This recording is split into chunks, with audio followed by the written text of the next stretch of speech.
The following is a class on the Bhagavad Gita as it is, third chapter, text number 29 through 43, given by His Divine Grace, A.C. Bhaktivedanta Swami Prabhupada, recorded on January 1st, 1969, in Los Angeles.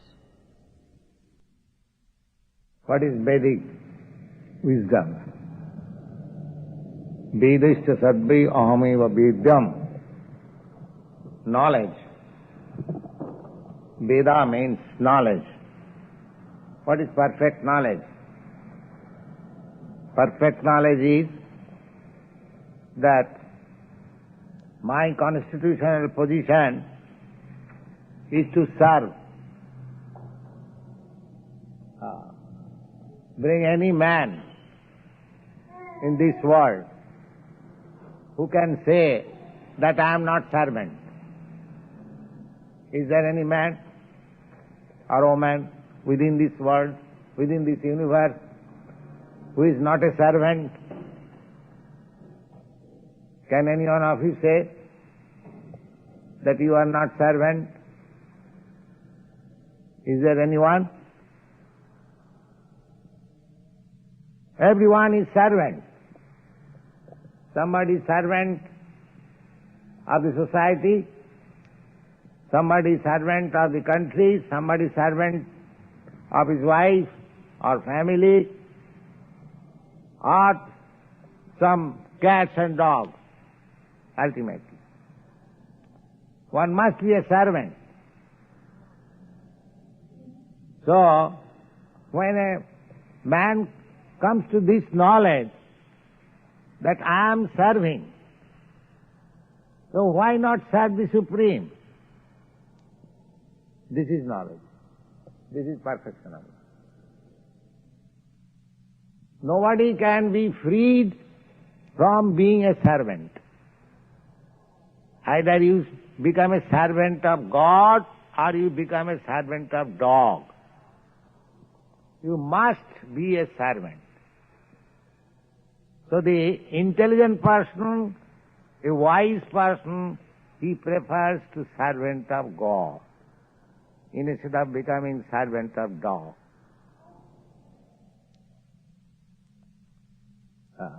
There is no escape that one is master. Nobody is master. Everyone is servant. Therefore, one who executes his duties according to my injunction, God's injunction, and who follows the teachings faithfully becomes free from bondage. As soon as you become servant to somebody besides God, then you are in bondage. You are in obligation. Obligation there is, but that is not bondage. To become servant of God is not bondage. But servant of dog is a bondage. So, the intelligent person is he who knows that I am servant. Oh, why not become servant of the greatest? Just like somebody wants to be worker in government service. Why? Because government is very big establishment, great establishment. He has got many facilities. There is not bondage. Similarly, why not become the servant of the supreme government? That is perfection of knowledge. So long we are not servant of God, that means we are deficient in knowledge. And perfect knowledge is to become servant of God. Because you cannot escape by not being a servant. Everyone has to become a servant, this side or that side. Right.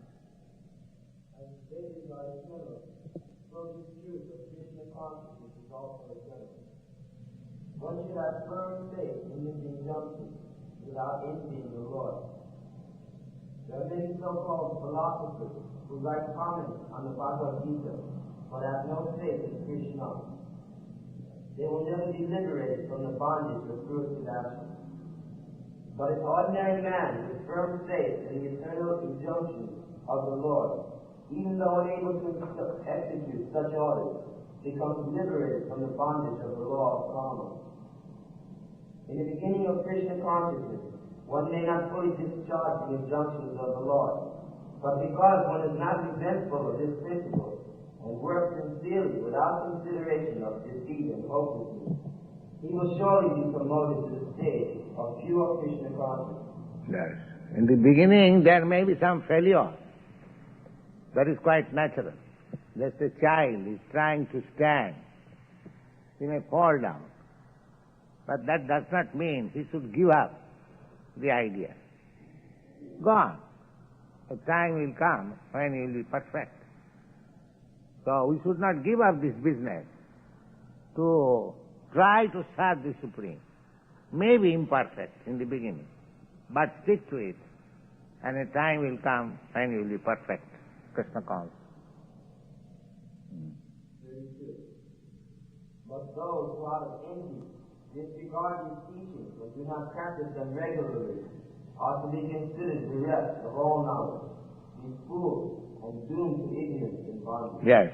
If somebody says, oh, why shall I serve God? All right, then he shall have to serve dogs, that's all. Therefore he is befooled. He does not know that he has to serve somebody. His constitutional position is like that. He cannot escape. Therefore, if he denies to serve God, Krishna, then he has to serve Maya, illusion, in the hope that I have become the master.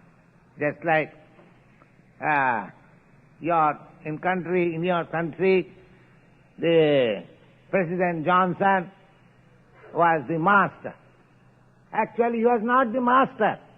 He was the servant of the country. Now the country has dismissed him. He is no longer master. So, our mastership in this material world is like that. Actually, we are servants, but we are thinking master. In a family, I am servant of my wife, I am servant of my children, I am servant of my servants, but I am thinking I am master. I am master of this family. I am master of this country. I am master of this society. Nobody is master. The Chaitanya Chaitamrita says therefore, the master is only Krishna. Ekulak Ishar Krishna Arsa Bhritta. Only Krishna or God is master and everyone is servant. Jare jaiche nachay se toiche kar nitta. Each servant is dancing according to the order of the Supreme. That's all. Nobody is master.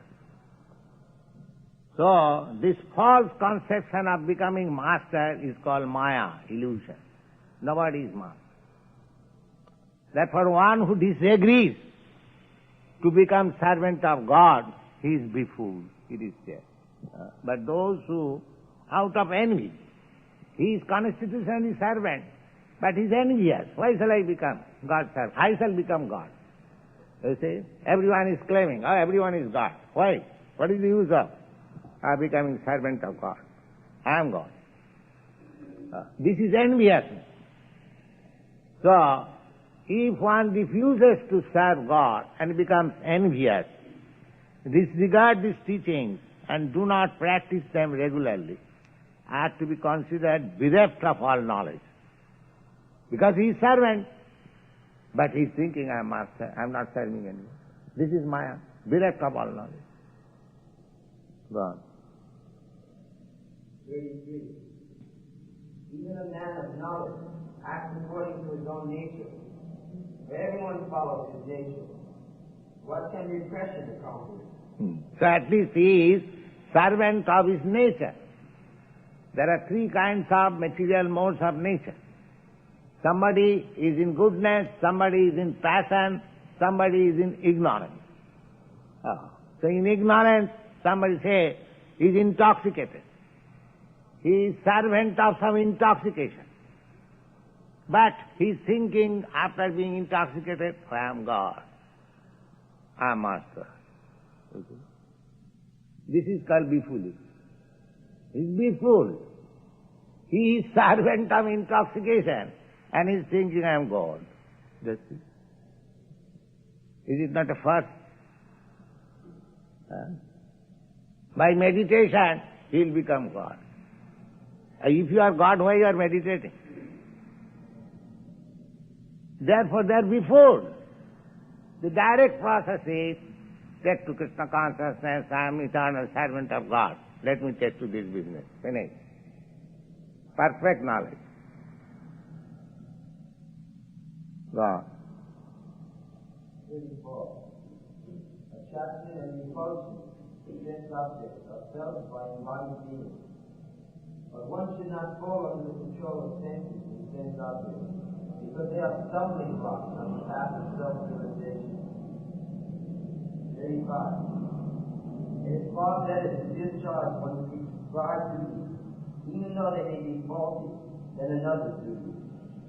Destruction in the course of performing one's own duty is better than engaging in another's duty, for to follow another's path is dangerous. 36. Arjuna says, all descendants of Krishna, by what is one impelled to sinful acts, even unwillingly, are disengaged by force. Here, Krishna says that destruction in the course of performing one's own duty is better than engaging in another's duties, for to follow another's path is dangerous. Now, Arjuna was a military man, a Kshatriya. His business was to fight for the good cause. But in the battlefield, he thought that why should I engage myself in this killing business? Better retire from it. If I don't get my kingdom, I shall rather beg. This begging business is for us, just like we are sannyasi or a Brahmin. We are allowed to beg. We are not, of course, begging as professional beggars, but we introduce ourselves as beggars. The Vedic culture is that a sannyasi, when he comes to beg in a householder's house, he receives him very respectfully, and whatever he wants, they want to supply. But they do not want anything. But the introduction is that they take this opportunity of sitting in a householder's home and talk about Krishna consciousness. That is their real business. They are not beggars. Anyway, this begging business is not for a householder or a military man. Therefore Krishna says that don't try to imitate the business of a sannyasi, of a Brahmin. You are Kshatriya. Your duty is to fight, so you should follow your own prescribed duty. Don't try to imitate others. But one can attain perfection by being engaged in his own occupation, provided he does it in Krishna consciousness. So Krishna is asking him to fight, and he is a professional fighter. So if he fights in accordance with the order of Krishna, there is his purpose. This is purpose. God. A living entity, as part and parcel of the Supreme Personality, is originally spiritual and pure, as well as free from all contaminations of matter. Therefore, by nature, the living entity is not subjected to the sins of the material world. But factually, when the living entity is in contact with the material nature, he acts in many sinful ways, without hesitation. As such, Arjuna's question to Krishna is very sanguine as to the perverted nature of the living entity. Although the living entity sometimes does not want to act in sin, he is still forced to act. This force is not, however, impelled by the supersoul living within the living entity, but must be due to other causes. And that is explained in the next verse by the Lord. 37. The Blessed Lord says, "It is lust only, Arjuna, which is born of contact with the material modes of passion, and later transformed into wrath, and which is the all-devouring, sinful enemy of this world. Yes. Passion, if you increase your passion, then when you cannot fulfill your passion, you will be angry, wrath, one after another. So, this is due to our being situated in the modes of passion. As I have told you, there are three kinds of modes of material nature. One is goodness, one is passion, and one is ignorance. So, ignorance is the lowest quality, passion is still better than ignorance, and goodness is the highest good quality within this material world. And one has to transcend even goodness, then he can go to the Krishna consciousness platform. So, one should not remain on the platform of passion. He should try to rise on the platform of goodness, and from there he should try to be promoted in Krishna consciousness. This is one method. But if you take to Krishna consciousness directly, then automatically you transcend the platform of ignorance, passion and goodness. Go on. 38.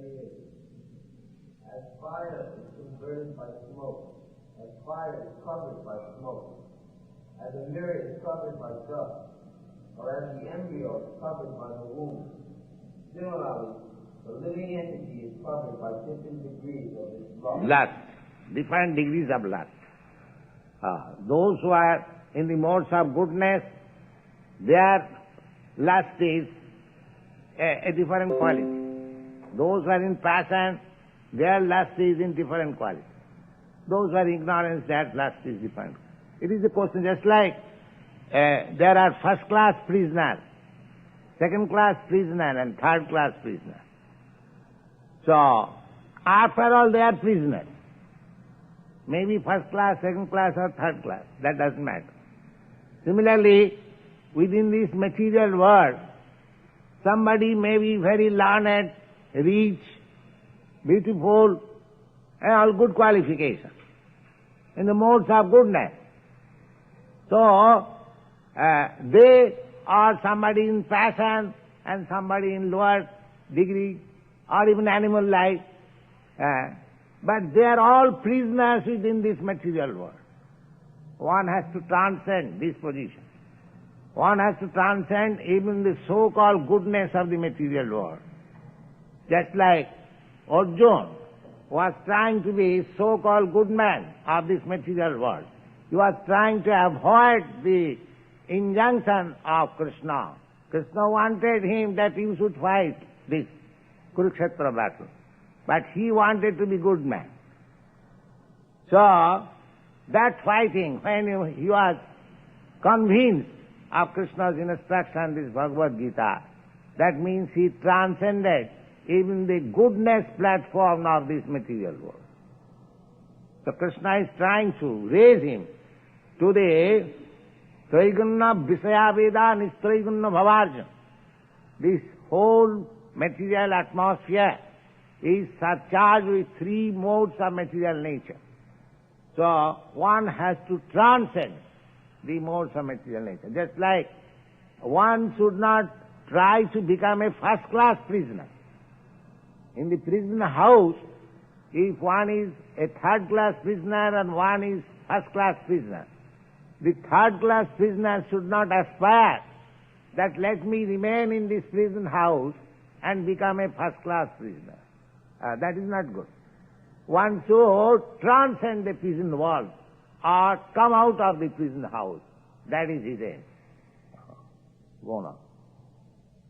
Therefore, there are three degrees of covering of the pure living entity, and thereby the pure consciousness of the living entity, or Krishna consciousness, is embarrassed by non-manifestation.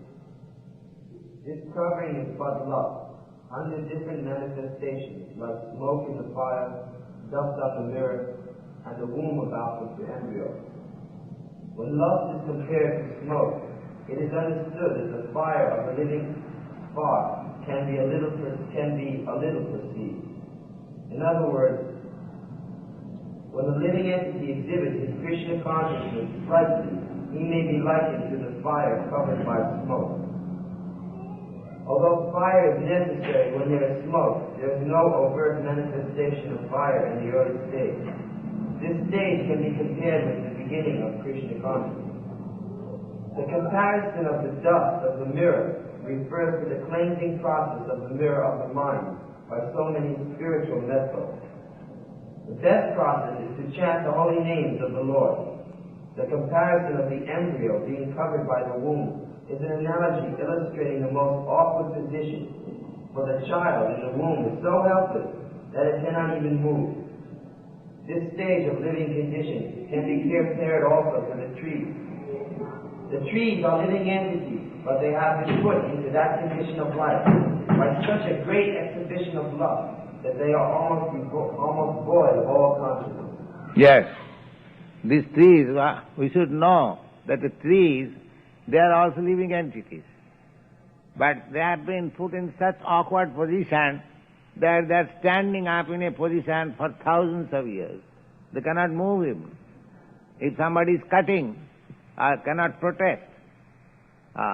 They have been put into such conditional life. If somebody is coming to do some harm, they cannot go away. So, the most abominable conditional life is the trees. The covered mirror is compared to the birds and beasts, and smoke-covered fire is compared to the human beings. Yes, the birds and beasts, they can move. They can protect themselves from somebody who is coming to harm. But still, they have no knowledge. They seem a little better than the trees. Gone. In the form of a human being, the living entity can perceive a little Krishna consciousness. And to the next further development, the fire of spiritual life can be kindled in the human form. Yes. By careful handling of the smoke in the fire can be made to blaze. Yes. When the fire is covered by the smoke, if you little fan over it, then immediately there is blazing fire, immediately smoke is gone. Similarly, Krishna consciousness or God consciousness in every living entity, especially human being, there is, even in the aborigines, those who are called uncivilized. They are also offering some respect to the seas, to the thunderbolt, to a big mountain, something wonderful, they offer, they bow down. That means there is Krishna consciousness. So that's like a fire covered with smoke. Now if you fan it, if you just try to eradicate the smoke, the fire will come out. So we should take advantage. We have got now this consciousness, God consciousness. Therefore, in every human society, there is some sort of religious propaganda. Try to understand God. So we should take advantage of it. But instead of taking advantage of this opportunity, we have declared God is dead, I am God, this God, that God. So you are not fanning. We are rather going more and more away from God. This should not be done.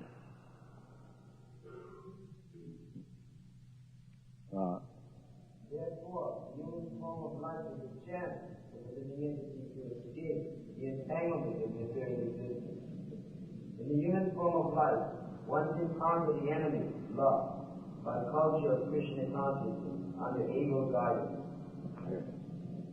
39.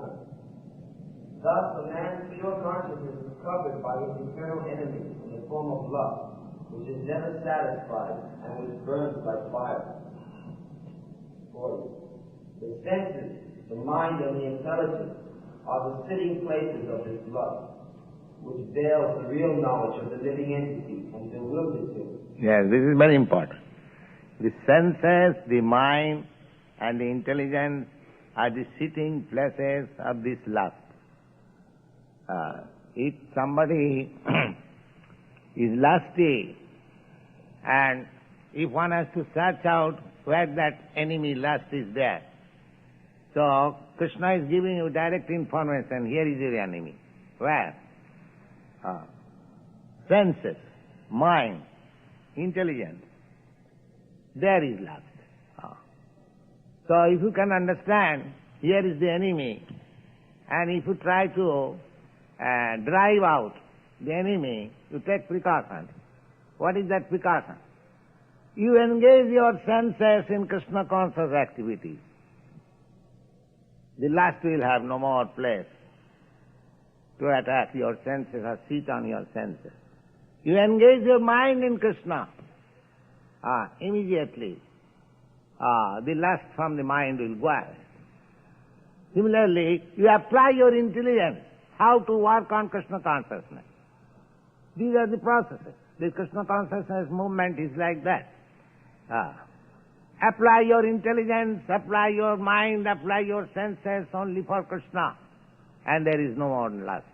You are free. There is no sitting place. Just like this glass. There is water.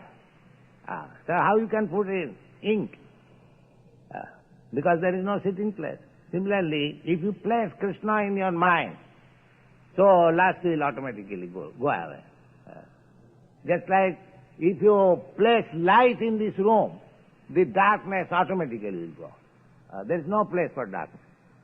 Krishna is light. The sun is light. As soon as there is sun rising, the whole darkness of night automatically disappears.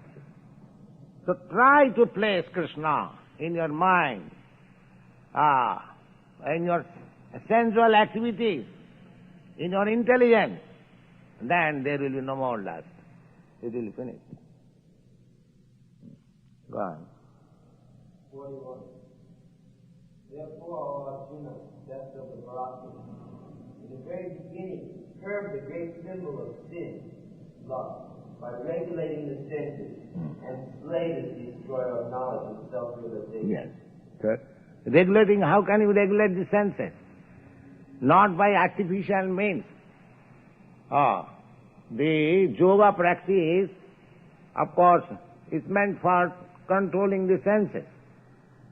But nobody can practice in this age perfectly yoga, neither one can control the senses.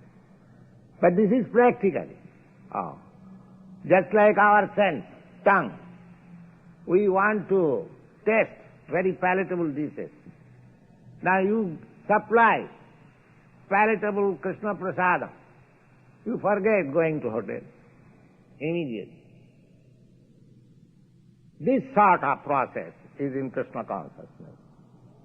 We don't simply prohibit that you don't do this, but we supply something which is engaged by the senses and the mind, the intelligence, so that you do not require to be engaged otherwise.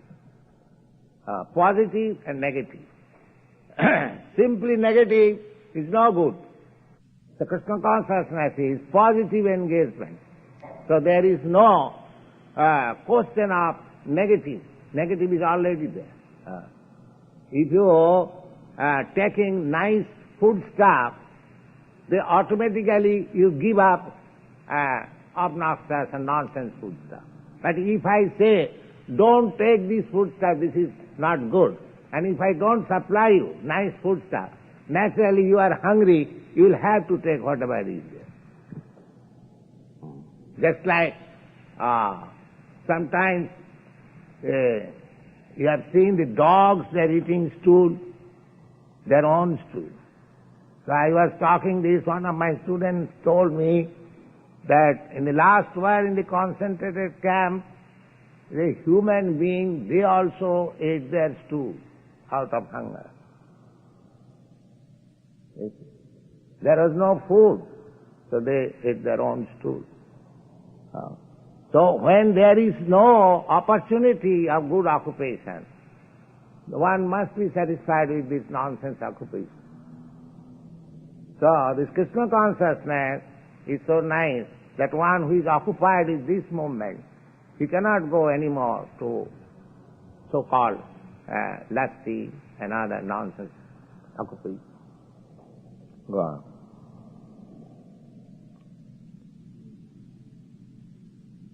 42. The working senses are superior to dull matter. Mind is higher than the senses. Intelligence is still higher than the mind. And he, the soul, is even higher than the intelligence. So we have to come to the platform of soul. Generally, we are on the dull material platform of this body. And this body means senses. And this center of all these senses is the mind. And mind is also controlled by intelligence. And when you go above the platform of intelligence, then you come to the platform of spiritual soul or Krishna consciousness. That is your position. So one has to try to transcend all these three stages of material platform and then come to the spiritual platform. Yes. Thus knowing oneself to be transcendental to material senses, mind, and intelligence, one should control the lower self by the higher self, and thus, by spiritual strength, conquer this insatiable enemy known as love. So forth. This third chapter of the Bhagavad Gita is conclusively directed to Krishna consciousness. Through knowing oneself as the eternal servitor of the Supreme Personality of Godhead, without considering impersonal voidness as the ultimate goal, ultimate aim. In the material existence of life, one is certainly influenced by propensities of lust and desire for dominating the resources of material nature. Such desire for overlording and sense gratification are the greatest enemies of the conditioned soul. But by the generally, those who are under the bodily concept of life, they are struggling day and night. Why? To have overlordship of this material nature. This is material activity. And those who are on the mental platform, they are trying to philosophize, mental speculation. Those who are still intelligent, they are taking to this yoga practice by intelligently trying to controlling the senses. But as soon as you come to the spiritual platform, automatically these things are done, because all your senses, mind and intelligence are occupied by Krishna consciousness. God.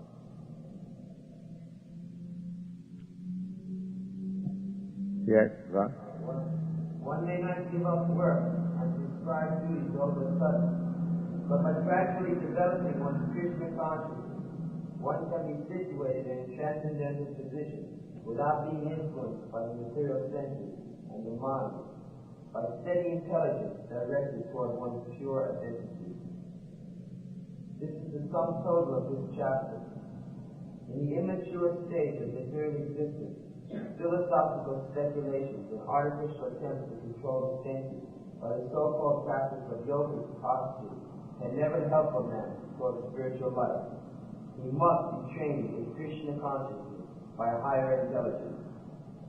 Thus ends Bhaktivedanta purport to the third chapter of the Srimad Bhagavatam in the matter of karma yoga, or the acting of one's prescribed duty in Krishna consciousness.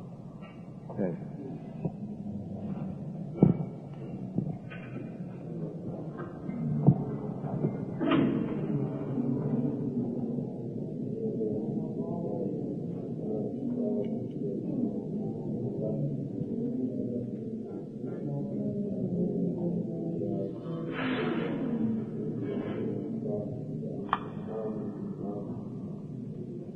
Any question? Yes. In your fourth purport of the you're talking about truly the position of the tree, how it is put in this position due to the previous engagement, execution of love. Page. Alright, I'll take 106. Yes. Did it? Where? So comparison of the embryo being covered by the moon is analogous, illustrating the most awkward position for a child in the womb. It's so helpless that it cannot even move. This stage of living condition can be compared also to the tree. The trees are living entities, but they have been put into that condition of life by such a greater condition of lust that they are almost void of all consciousness. Yes. So what is your question? People that are engaged in lusty acts during their life, I thought that Krishna is merciful and he will provide them with the bodies to have as much lust as they want. I can't see how a person could evolve into that body of a tree who's engaged himself in lusty activities during his lifetime. I don't follow. In the Bhagavad Gita, it stated that whatever one's consciousness is during his lifetime will be at the time of his death. And that will determine his next body. Yes. Now one who is very lusty, is living very lustily during his lifetime, his mind will be on his body. Yes. So there are many varieties of life. Just like somebody is very lusty and he wants sex enjoyment so many times a day. So there are many animals, many birds, they are giving the opportunity like that. Just like the pigeons, the sparrows, there are many birds, the swans, the ducks, they have got every day 20 times sex intercourse. So this facility is given to them. Similarly, somebody wants to eat meat and blood, he is given the chance to become a tiger. So Krishna is giving chance to everyone. And one who is very dull, cannot understand simply the sense gratification, they made the dullest possible, like trees, stand up for thousands of years. So all these different varieties of life, 8,400,000, we have got different varieties. You can calculate. There are 3 qualities. 3 into 3 equals 9. 3 multiplied by 3, that becomes 9. And 9 multiplied by 9 becomes 81. Automatically it becomes more than so many, 8 million. So, God's kingdom, His calculation, His fine judgment is very difficult to understand, but practically we see there are so many varieties of life. Why? They have been given chance, all right. You want this sort of life? Here it is. Take it. Accept it. So they are transmigrating from one life to another, one life to another, one life to another. Out of many such millions of living entities, one who comes under Krishna consciousness by the grace of Krishna and his devotee spiritual master, his life is successful. He gets the clue to get out of this entanglement. Otherwise, he is to trouble within these 8,400,000. This is all right. So Krishna is giving chance, whatever you want. But he is talking also the ultimate goal of your life. Sarva dharman parityajya mam ekam saranam. You give up this searching out of your happiness in your own way by transmigrating from one kind of life to another, one position to another. You just take shelter of me and I take charge of you. This is the whole proposition of Bhagavad Gita. This is Krishna consciousness. One has to give up searching out of happiness according to his own plan, but he has to submit himself to Krishna, who will take charge and will give you all happiness that you desire. That is Krishna consciousness.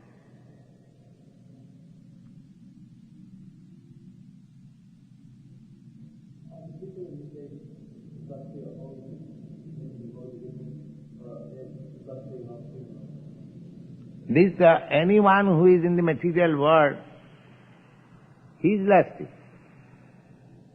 Maybe difference of degrees, that doesn't matter. But he is lusty. Kama is a krodha, is a rajaguna samudbhav. Everyone is trying to lord it over the material nature. That is lust. Now, the ant is trying to lord it over the material nature in his own way, and the big politician, he is trying to lord it over the material nature in a different way. Everyone is trying. So that lording it over the material nature is the sign of lust. So you can take it for granted that anyone who is within this material world, he has got that contamination of lust, may be manifested in different degrees. That who has come to Krishna consciousness, he has no more lust, because he wants to satisfy Krishna. He doesn't want to satisfy his senses. That is Krishna consciousness. His aim of life is how Krishna will be pleased. That's all. And lust means how my senses will be satisfied. That is the difference. The process of satisfying is going on. In our conditioned life, we are trying to satisfy our senses. And in our Krishna consciousness life, we are satisfying to please Krishna. That is the difference. So my work is not stopped, but the goal of life is changed. That is liberation.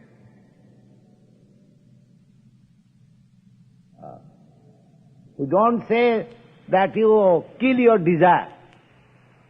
No. You purify your desire to satisfy Krishna. That's all.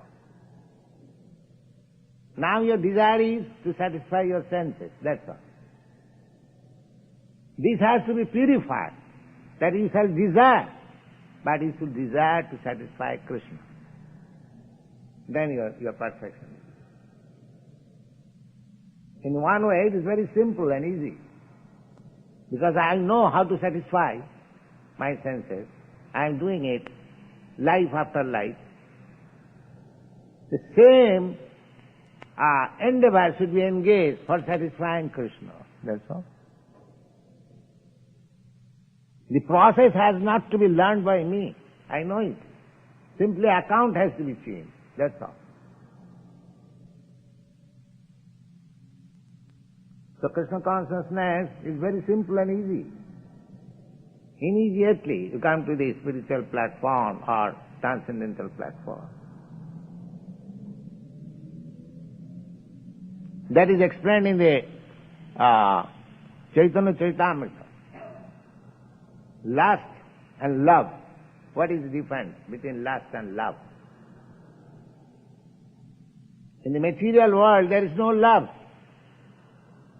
because everyone is directed by lust. The so-called love. A young boy is trying to love a young girl, or a young girl is trying to love a young. But the background is lust. There is no love. It is simply a show of love. Therefore, after satisfying lust, there is divorce, there is separation. So in the material world, there is no possibility of love. It is all lust. Love is only possible when you love God. There is no lust. There is no question of sense gratification. Simply for love. Krishna is my lover, Krishna is my master, Krishna is my friend. Just like Arjuna.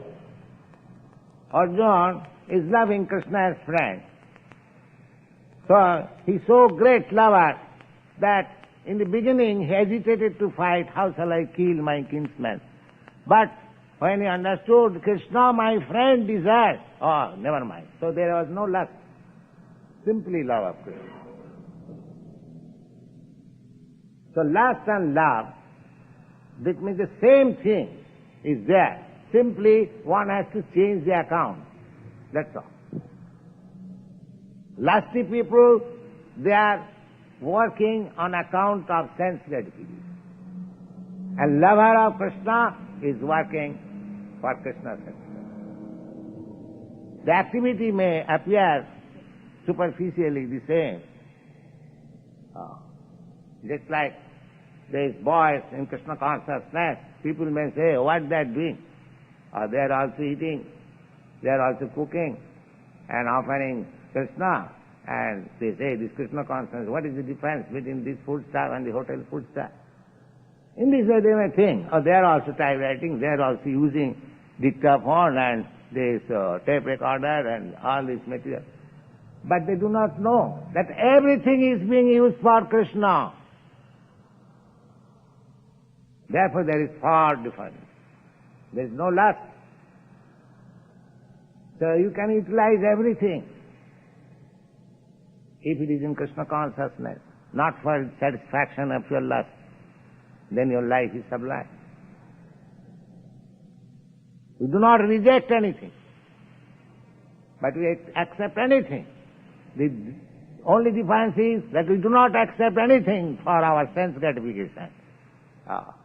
We do not accept this tape recorder for sense gratification, singing or dancing.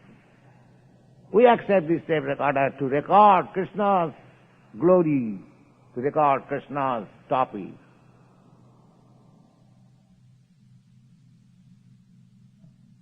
So this is the difference only. Nidbande Krishna sambandhe yukta vairagamuchyate. Dovetail everything in Krishna consciousness and it is perfect. And dovetail anything with your lust or sense gratification, apparently it may be very good, nice thing, but it is nonsense. It is lust.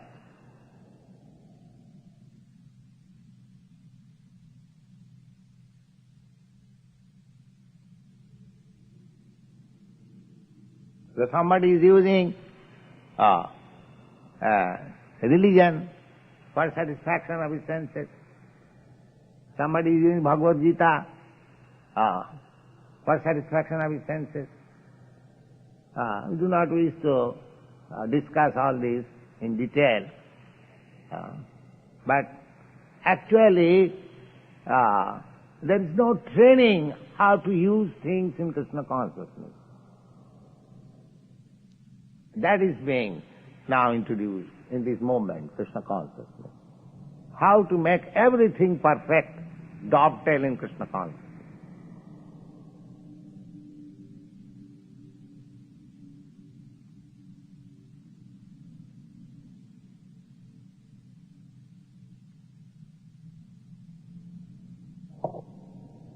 Any other question?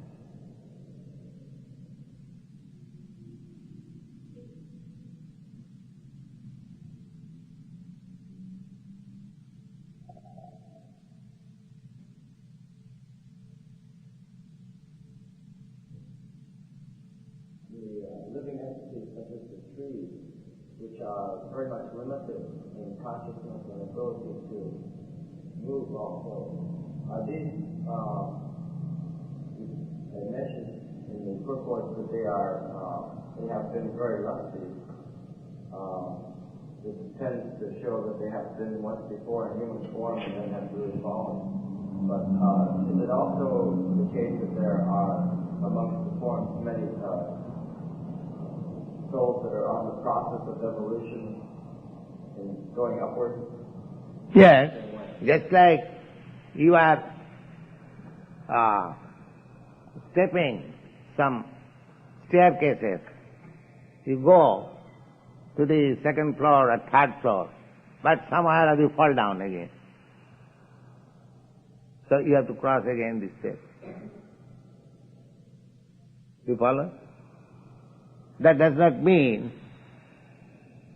because you crossed all the steps and went to the third floor, now you have fallen down. You have to cross again.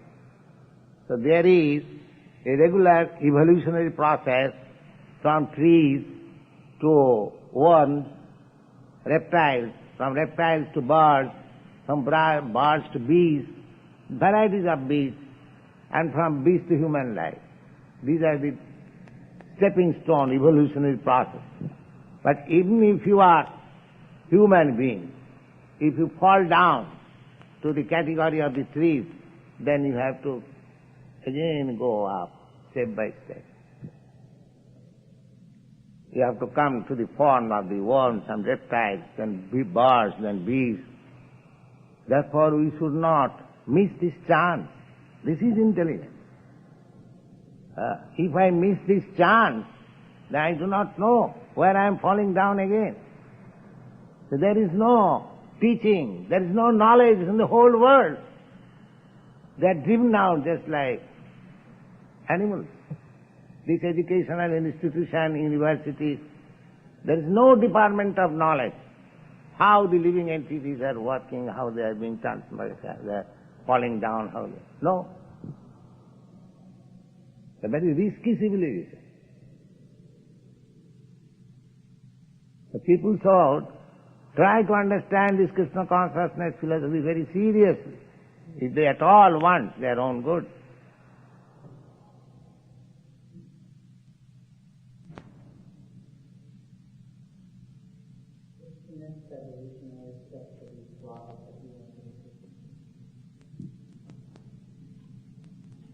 From trees, the worms. You see it from the flower there are some butterflies. You have seen? The flowers generate some worms and they transform into butterflies. You have seen it. Then gradually they will become birds from butterflies. And from birds, different birds, then they will become beasts, four-legged. And then the four legs turn into two hands and just like gorilla, monkey. Then you will come to this beautiful form. And if you miss this opportunity, again you want to become butterfly. Go on. We'll check you. Become butterfly. Nature will not excuse you. As soon as you want to become butterfly, yes, come on. Here it is.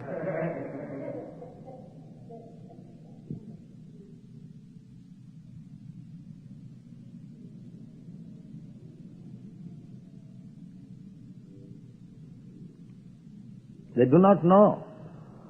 They are thinking this is a flickering life, let us enjoy. Very risky civilization.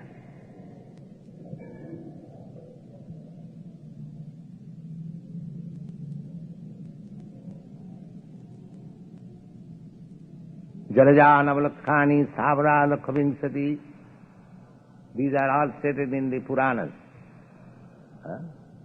These books were meant for human society. They are not reading. They are reading all rascal novels and literatures and sex life, frauds and this and that. How they are wasting their time.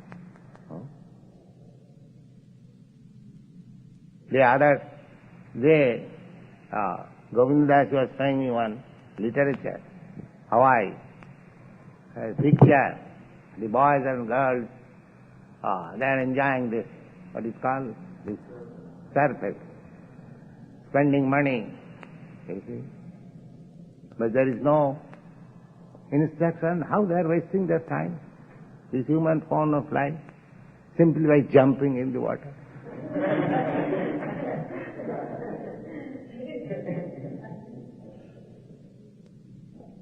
And they think I am enjoying butterflies.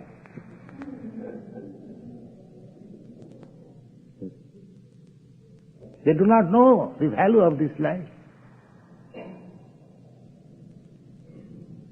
And the system of civilization which is encouraging them to do this without any good information, what kind of condemned civilization is that?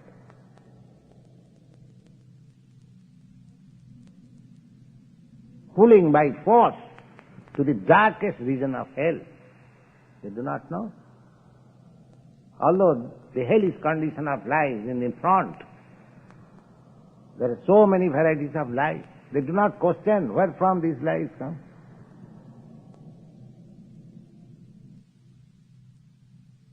This is Krishna consciousness.